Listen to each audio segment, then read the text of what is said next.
Hello बच्चों, let's read this question. So this question says, a solid fluid with 2 by 3 of its volume immersed in liquid with 3 by 4 of volume immersed is another liquid. Okay, what fraction of volume will be immersed if it floats in a homogeneous mixture formed of equal volume of the two liquid. ठीक है, अब अगर हमने देखिए इन दोनों liquids को मिला दिया, ठीक है, होमोजेनियस मिक्सचर बना दिया, अब हम बताना कि उसमें कितना वॉल्यूम क्या करेगा, आपका इमर्स करेगा। ठीक है, तो देखिए बच्चों, इस क्वेश्चन का की कॉन्सेप्ट आप क्या लिख सकते हैं, the key concept is buoyancy force लिख सकते हैं। क्या लिख सकते हैं, आपका बॉयंसी फोर्स लिख सकते हैं। ठीक है, क्या लिख सकते हैं, आपका बॉइंट फोर्स लिख लीजिए। This will be the key concept of this question. Alright, ये क्या हो जाएगा इस क्वेश्चन का की कॉन्सेप्ट। अब बोल रखा है, देखिए एक सॉलिड क्या कर रहा है, फ्लोट कर रहा है with 2 by 3 of its volume immerse in a liquid. ठीक है, कोई लिक्विड है मान लीजिए, ठीक है, इसमें आपने किसी सॉलिड को ऐसे रखा हुआ है। ठीक है, अब इसका देखिए इतना पोर्शन तो क्या कर रहा है आपका इसमें, इस पर देखिए कौन कौन से फोर्स लेंगे। मान लीजिए इसका मास एम के इक्वल है। ठीक है, मास एम के इक्वल है, और जो सॉलिड है, सॉलिड की डेंसिटी को मैंने रो बोल दिया। ठीक है, और इसके वॉल्यूम, टोटल वॉल्यूम को मैंने वी से रिप्रेजेंट कर लिया। तो मैं नीचे देखिए कौन सा फोर्स लेगा, सबसे पहले एम जी का फोर्स लेगा।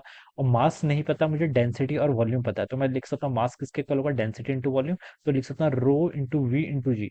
This is the force of gravity. ये क्या लेगा, ग्रेविटी का फोर्स। एक फोर्स ऊपर की तरफ लेगा, this is called by buoyancy force. ये कौन अप्लाई करेगा, ये लिक्विड अप्लाई करेगा। मान लीजिए लिक्विड की डेंसिटी रो वन है। ठीक है, और ये देखिए बॉयंसी का फोर्स किसके इक्वल होता है, देखिए बॉयंसी का फोर्स इतने पोर्शन पर लगेगा जो क्या कर रखा है आपका इसमें इमर्स है। ठीक है, और इस बॉयंसी के फोर्स एफ बी को मैं लिख सकता हूँ क्या, जो लिक्विड आपका फोर्स अप्लाई कर रहा है, कौन कर रहा है, जिसकी डेंसिटी रो वन है। ठीक है, रो वन इंटू जितनी वॉल्यूम आपकी इमर्स है। पहले केस में देखिए 2/3 of its volume is immerse. ठीक है, तो 2/3 वॉल्यूम इमर्स है, तो मैंने उसको क्या लिख लिया, 2/3 इंटू वी इंटू जी, ये यहाँ से आ जाएगा। अब ये देखिए सॉलिड आपका इक्विलिब्रियम में है, तो मैं बता सकता हूँ कि जितना आपका बॉयंसी का फोर्स लेगा उतना ही ये फोर्स होना चाहिए। तो आप इसको क्या कर लीजिए, इक्वेट कर लीजिए किसके, रो वी जी के इक्वल कर लीजिए। ठीक है, तो यहाँ पर से इतना आ जाएगा। अब बच्चों देखिए जी से आपके यहाँ पर जी कैंसिल हो जाएगा, वॉल्यूम से आपके यहाँ पर वॉल्यूम कैंसिल हो जाएगा।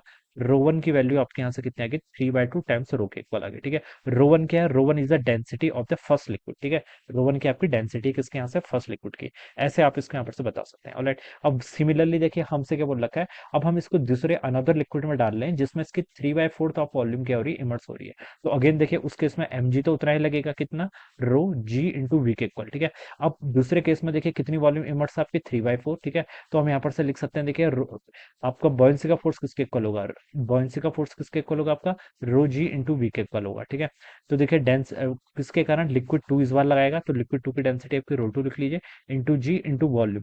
कितनी वॉल्यूम इमर्स है, इस बार आपका 3/4 है, तो आप इसको क्या कर लीजिए, 3/4 टाइम्स आपका वी कर लीजिए। ठीक है, ये इतना हो जाएगा। ऑलराइट, अब जी वी से बच्चों यहाँ पर आपका जी और वी कैंसिल हो गया, रो टू की वैल्यू यहाँ से जाएगी आपकी सिमिलरली 4/3 रो के इक्वल। ठीक है, तो ये आपकी दूसरे लिक्विड की डेंसिटी आएगी। तो आपने फर्स्ट लिक्विड की डेंसिटी भी कैलकुलेट कर ली, सेकंड लिक्विड की डेंसिटी भी क्या कर ली, कैलकुलेट कर ली। अब हमसे बोल रखा है, देखिए what fraction of volume will be immerse if it floats in homogeneous mixture formed of of equal volume of the liquid. अब अगर हम क्या करते हैं बच्चों, देखिए अब हम क्या करते हैं, एक ऐसा मिक्सचर बनाते हैं जहां पर इन दोनों लिक्विड्स की इक्वल वॉल्यूम को पुट कर रहे हैं। तो बच्चों देखिए इक्वल वॉल्यूम को हम यहाँ पर पुट करेंगे, डेंसिटी हमें रो वन रो टू दोनों उसका पता है। तो टोटल मास देखिए हम यहाँ पर क्या लिख सकते हैं, टोटल मास किसके इक्वल होता है, मास होता है आपका, मास तो देखिए कांस्टेंट रहेगा ना, मास किसके इक्वल होगा, डेंसिटी इनटू वॉल्यूम के। ठीक है, अब देखिए यहाँ पर दो पहले उसकी वॉल्यूम कितनी है आपकी वी। ठीक है, और इसकी डेंसिटी कितनी है, रो वन के इक्वल। ठीक है, तो ये तो आपका मास है किसका, पहले वाले का, जो आपका पहले वाला लिक्विड है उसका मास, प्लस आपका इक्वल वॉल्यूम है तो दूसरे वाले की वॉल्यूम भी वी रखनी है, उसका डेंसिटी भी कितनी है, रो टू के इक्वल है।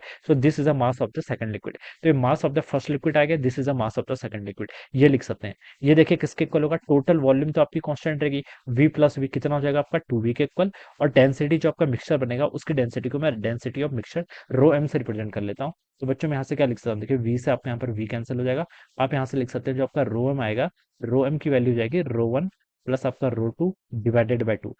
अब जो हमने देखिए यहाँ पर कहने का मतलब क्या है, जब हमने दोनों लिक्विड्स को आपस में कंबाइन कर दिया, यूनिफॉर्म हमने इक्वल वॉल्यूम डाला और उनका जो एक होमोजेनियस मिक्सचर बना है उसकी डेंसिटी कितनी होगी, rho one plus rho two by two के इक्वल हो जाएगी। ठीक है, ये हो जाएगा। अब हमसे बोल रखा है कि देखिए what fraction of volume will be immerse if it floats in a homogeneous mixture formed of two equal volume of the liquid.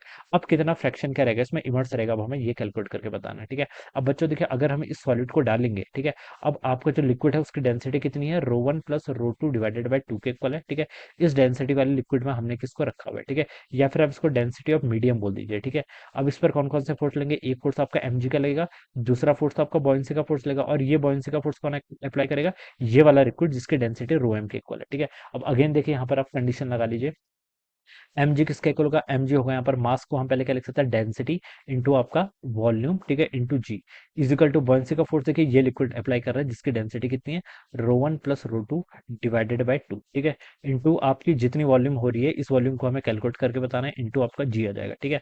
अब बच्चों देखिए जी से आपने यहाँ पर जी कैंसिल हो गया, ठीक है, जी से आपने यहाँ पर क्या हो जाएगा, जी कैंसिल हो जाएगा, ऑलराइट। और अब आप यहाँ पर देखिए इस टर्म को यहाँ पर सब हमें ओपन करना है, ठीक है। अब हमें क्या बताना है यहाँ पर से देखिए आपका रो वी और यहाँ से वी डैश, ये टर्म यहाँ पर से आपकी इतनी हो जाएगी, ठीक है। यहाँ पर देखिए बच्चों अब आप क्या कर लीजिए, यहाँ पर आप देखिए रो वन रो टू की वैल्यू पुट कर लेते हैं, ठीक है। इस एक्सप्रेशन को देखिए मैं फर्दर आगे सॉल्व करता हूँ। यहाँ से देखिए राइट साइड पर कितना आपका वी डैश इंटू देखिए रो वन प्लस वहां से वन बाई टू को भी बाहर कर लिया, ठीक है। रो वन प्लस रो वन और रो टू देखिए इक्वेशन वन और इक्वेशन टू में फाइंड आउट किया हुआ है, तो उसको पुट कर लीजिए कितना, three by two row plus आपका कितना हो जाएगा, फोर बाई थ्री रो, ठीक है। ये वैल्यू यहाँ से इतनी हो जाएगी। ये किसके इक्वल होगा, आपका डेंसिटी इंटू वॉल्यूम के इक्वल, ठीक है। डेंसिटी भी देखिए यहाँ पर हर जगह कॉमन है तो इसको भी आप यहाँ से हटा दीजिए। यहाँ पर बच जाएगा वी डैश बाई टू, इसकी वैल्यू कितनी हो जाएगी, three by two plus four by three. देखिए इसको सॉल्व करेंगे तो आपका सिक्स हो जाएगा, टू थ्री जाए यहाँ पर नाइन हो जाएगा, थ्री टू जा सिक्स और ये एट हो जाएगा, ठीक है। और ये किसके इक्वल होगा, यहाँ से वी के इक्वल हो जाएगा, ठीक है।